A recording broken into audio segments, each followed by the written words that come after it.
구독, 좋아요 많이 부탁드립니다. 안녕하세요, 언알바입니다. 내일 아무래도 이 한국의 백색 국가 명단 제외는 거의 기정사실화 되고 있습니다. 장작 하나 더 드리자면, 이 아마리 아키라 일본 자민당 선대위원장이요. 전일 TV 프로그램 출연에 이렇게 말했습니다. 이 백색 국가는 이 특별한 대우를 받는 국가로 아시아에서는 한국만 이 백색 국가 지위를 부여받았다고 말한 뒤, 이 특별한 취급을 받아온 나라에서 보통 국가로 되돌리는 것일 뿐이다. 이 금융 조치도 다른 어떤 것도 아니다. 라고 강조했습니다. 참나, 이 특별 국가? 필요 없거든요. 정신 못 차렸네요. 이 사람, 이 최측근 중 한 명으로 아는데, 이런 애들이 보자 하니, 일본도 참 불쌍합니다. 미국도 이 부분에 대해서 움직임이 있었죠. 마이크 폼페이오 장관이 이 직접 말을 한 것을 보면, 이 사실상 이 트럼프 대통령의 의중이라 할 수 있는데, 이걸 무시한다? 좋습니다. 어떤 일이 일어날지 두고 보겠지만, 일본에겐 좋은 소식은 들리지 않을 것 같습니다. 자, 이제 본론으로 들어가서, 오늘 이제 한국의 반격 카드에 대해서 말씀드리는 시간을 갖겠습니다. 지난 30일에 최재성 의원이 이런 발언을 한 적이 있습니다.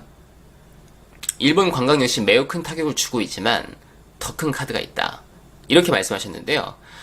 평소에도 말씀을 매우 조심하게 하시는 분이고 매우 예민한 문제이기 때문에 저는 이날부터 여러 부분에서 그 카드가 무엇인지 한번 생각을 해봤습니다.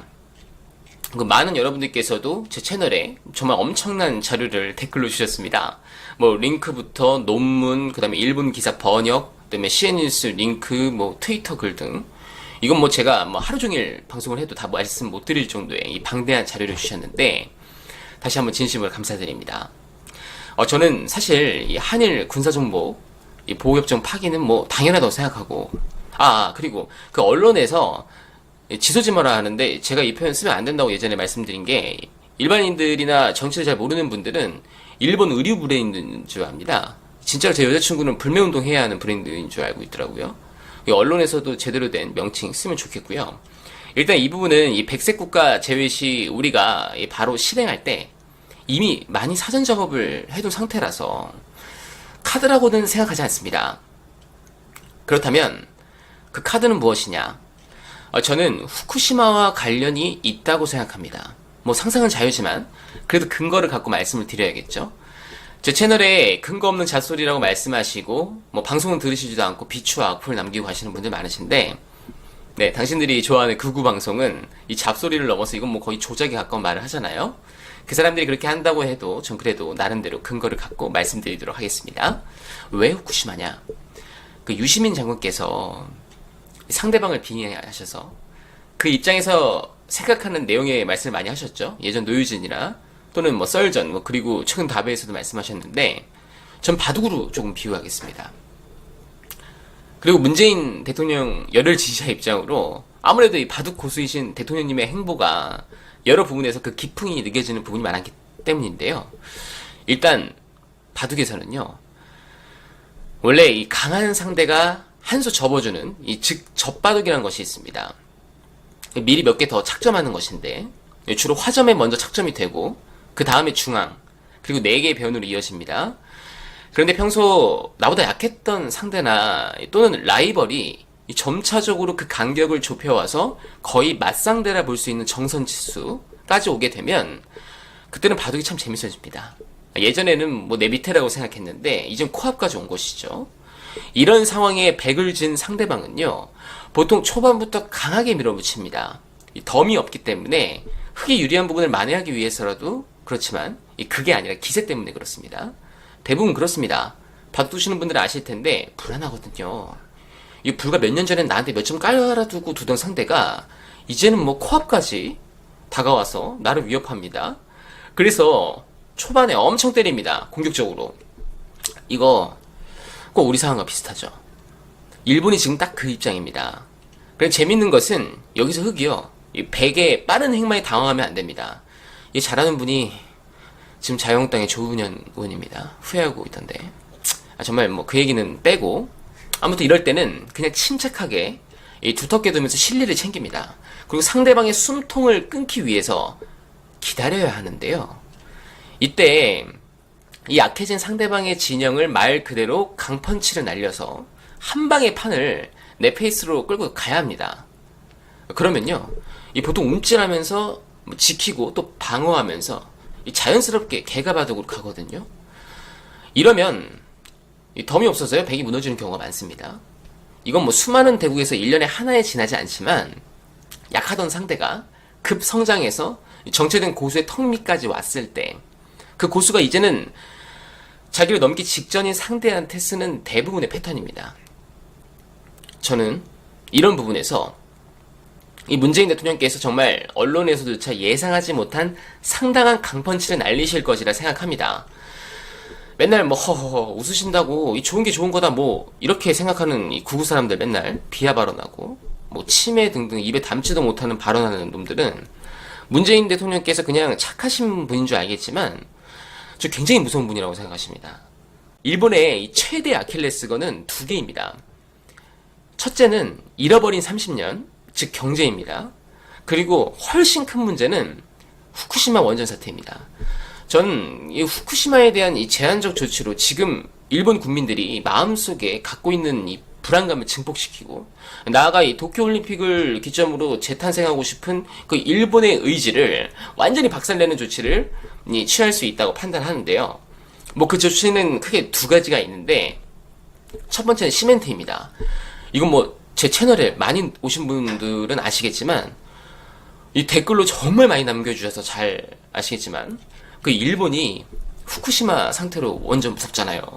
그래서 이 화력발전소 가동률이 엄청나게 올라갔습니다. 거의 30% 이상 수준인데, 이 화력발전소를 돌리면 뭐가 생깁니까? 바로 폐기물인 석탄재인데, 이 부분을 우리가 현재 일본 내 처리 비용의 25% 수준으로 받고 수입하고 있습니다. 거의 뭐 일본 내에 발생하는 화력발전 폐기물 석탄재 수입 비율이 90% 수준이라고 하거든요. 이거 지금 우리가 당장 수입 금지하면 일본은 매일 입지도 마땅하게 없고 비용은 급상승하게 돼서 화력 발전 단가가 올라가겠죠? 그럼 뭐가 오릅니까? 전기 가격이 오릅니다. 가뜩이나 일본은 이 공산품 또는 음식료 가격은 저렴한 대신 이런 공과금에 관련한 비용이 비싸거든요. 이러면 이거 일본 여론이 흔들립니다. 저는 이 카드가 첫 번째라고 생각하고요. 두 번째는 후쿠시마 농수산물에 관한 수입 검열 강화입니다. 현재 일본에 대한 후쿠시마 인근 몇 개 현해에 대한 수입 금지 조치 및 검열을 강화한 상황인데, 이 부분을 일본 열도 전체를 대상으로 강화하면서 이 후쿠시마에 대한 일본 정부의 발표를 믿을 수 없고 우리가 자체적으로 하겠다, 뭐 이렇게 나오면 이거는 뭐 국제적 여론도 지금 굉장히 안 좋아지고 있고, 또한 이 올림픽 보이콧 움직임도 세계 각국에서 조금씩 보이고 있는데 결정적 타격을 줄 것이라 생각합니다. 일본이 도쿄올림픽에 후쿠시마 농산물 준다는 거 있지 않습니까? 저는 이거 반대로 기회로 삼을 것이라 생각합니다. 타 지역 농산물을 일단 제공하고요.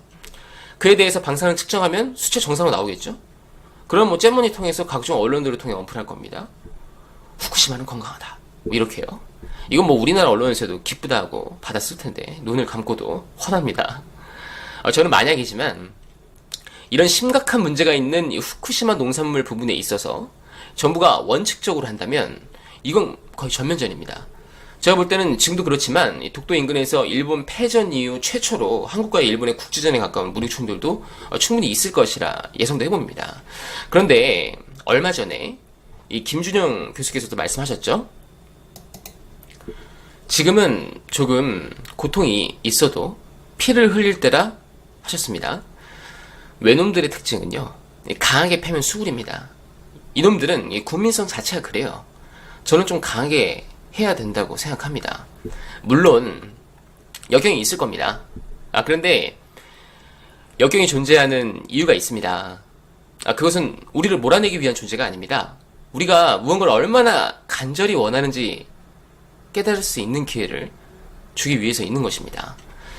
그것을 충분히 간절히 원하지 않는 사람들에게 역경은 그만하라고 말하죠. 역경은요, 그런 사람들을 단념하도록 하기 위해 존재한다고 생각합니다.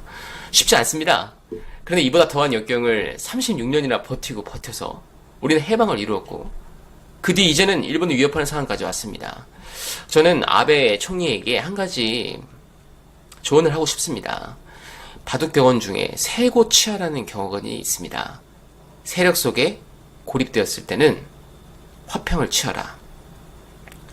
오늘 김호준 총수와 윤호감이 소장의 인터뷰 내용에 대해서 보고받았기를 바라면서 오늘은 이만 마치도록 하겠습니다.